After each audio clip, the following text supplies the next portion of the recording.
भारत चीन की खबर से, क्योंकि हम जानते हैं कि मई के महीने से ये विवाद चल रहा था और इस बार ऐसा विवाद हुआ था जो दशकों बाद हिंसक हुआ, जिसमें हमारे 20 जवान शहीद हो गए थे। और एक राहत की खबर आई है सोमवार को घाटी से, जब सूत्रों के मुताबिक दोनों देशों की सेनाएं जो हैं वो पीछे हट रही हैं। खासकर चीन 2 किलोमीटर तक पीछे हटा है और उसने अपने टेंट भी हटा लिए हैं। गलवान घाटी के पास हम जानते हैं कि पेट्रोलिंग पॉइंट जो था, भारतीय सेना जहां तक पेट्रोलिंग करती थी वो पेट्रोलिंग नहीं कर पा रही थी फिंगर 8 तक, क्योंकि वहां पर चीनी सेना जो है वो दाखिल हो गई थी। और अब जो खबर है उसके हिसाब से गलवान नदी का जो मोड़ है वहां से चीनी सेना ने पीछे हटना शुरू कर दिया है और इस इलाके से जो अस्थायी ढांचा था और जो टेंट थे उन्हें भी पीछे हटा दिया गया है। और इस वक्त हमारे सहयोगी उमाशंकर सिंह हमारे साथ जुड़ गए हैं, जो कि इस पर तफसील से डिटेल में बता पाएंगे। उमा, यहाँ पर आपसे 2 बात समझना चाह रहे हैं। पहली बात तो कि ये बताया जा रहा है कि चीन की सेनाएं पीछे हट गई हैं और भारत की सेनाएं भी। भारत की सेना जाहिर सी बात है कि चीन की तरफ नहीं गई थी, वो अपने इलाके में ही थी, तो भारतीय सेना पीछे कहाँ हटी है ये जानना चाहेंगे। और दूसरी बात, कई ढांचे तो चीन ने हटा लिए, इस तरह की खबरें हैं, चीन की सेना पीछे हटी है, लेकिन जो भारतीय सेना फिंगर 8 तक पहले जा पा रही थी और फिर रिस्ट्रिक्ट कर लिया था, फिंगर 4 तक ही जा पा रही थी क्योंकि चीन की सेनाएं आगे नहीं जाने दे रही थी। क्या वो यथास्थिति जिसकी भारत डिमांड कर रहा था, मांग कर रहा था, वो बरकरार अभी हो चुकी है या होनी बाकी है?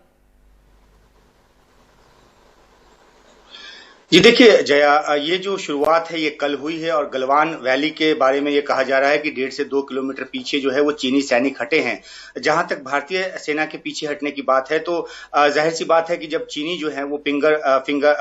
PP14 तक आ गए तो एक काउंटर बिल्डअप करना पड़ता है ताकि वो उसके आगे ना आए, क्योंकि भारतीय पोस्ट जो है वो वहां से काफी पीछे है। पेट्रोलिंग के लिए पार्टियां जाती रहती हैं, वो एक अलग बात है, लेकिन जब चाइनीज बिल्कुल पेट्रोलिंग पॉइंट 14 तक आ गए तो वहां तक एक उसके आसपास भारत को भी बिल्डअप करना पड़ा था। तो क्योंकि ये दोनों ही तरफ से हुए समझौते का नतीजा है कि दोनों ही सेना पीछे हटेगी, तो उसमें भारतीय सेना के भी कुछ पीछे हटने की बात कही जा रही है। दूसरी बात यह है कि अगर जो आपने पैंगोंग त्सो इलाके की बात की, फिंगर 4 फिंगर 8 की बात की, अभी पैंगोंग त्सो इलाके में जो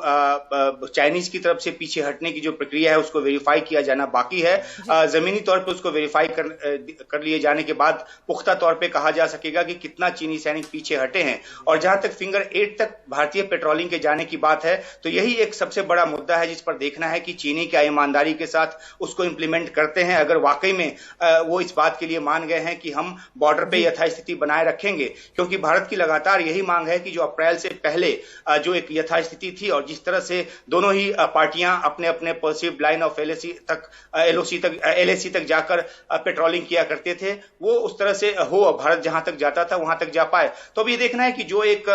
दोनों ही देशों के जो स्पेशल रिप्रेजेंटेटिव है उनके बीच जो बातचीत हुई है उसके बाद जो नतीजा कल एक छोटा सा निकलकर सामने आया है वो किस दिशा में आगे बढ़ता है और किस तरह से जमीन पे उसका जो असर है वो नजर आता है। बिल्कुल जया, बहुत शुक्रिया उमाशंकर इस तमाम जानकारी के लिए। तो कूटनीतिक स्तर पर, सैन्य स्तर पर लगातार जो है कोशिशें जारी थी और कहीं ना कहीं ये कहा जाना चाहिए कि कोशिशें जो है वो रंग ला रही हैं, क्योंकि चीनी सेना जो है वो 1.5 से 2 किलोमीटर तक यहाँ पर पीछे हटी है। उसने अपने अस्थायी ढांचे और टेंट्स को भी हटाया है, लेकिन अभी भी साफ तौर पर और